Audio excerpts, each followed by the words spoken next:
রাতে যে আমাদের খাবারের প্লেট, এটা খায়া পানি, ধোয়া পানি, আগে গ্রামের আমরা মাটির ঘরে, টিনের ঘরে থাকতাম, তো এটা বাহিরে ফেলানো যাবে না রাত্রে, তাইলে ক্ষতি হবে।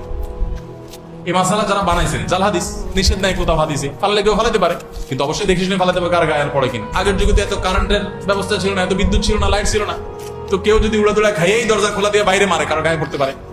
পোলাপান যেন এই কাম না করে, যেন বলছে খবরদার এটা ফালানো যাবে না, ক্ষতি হয়ে যাবে। হ্যাঁ, ভাঙা প্লেটে খাওয়া যাবে না, ক্ষতি হবে। ভাঙা প্লেটের ভাঁজে ভাঁজে হয়তো ওইটা হয়তো কোনো প্লেটের দোকানদার হাদিস বানাইছে, যাতে করে কোনো কোনো প্লেট বিক্রি হয়। এই যে আরেকটা মাসালা আছে না এরকম, যে কি যদি পড়ে কেউ বই খোলা রাখে, পোলাপান বই পড়ে খোলা রেখে চলে যায়, তাহলে কি হয়? শয়তানে পড়ে। শয়তানে পড়লে তো ভালো, শয়তান মানুষ হয়ে গেলে তো এটাই চাই আমরা, শয়তানে পড়লে তো ভালোই। আসলে তো তা না, রাতে হাত পায়ের নখ কাটা ঠিক না, কাটালে ক্ষতি হয়। আসলে করোনা দিতে কোথাও নিষেধ নেই, কেউ চাইলে কাটতে পারে, কিন্তু নিষেধ করছে কেন?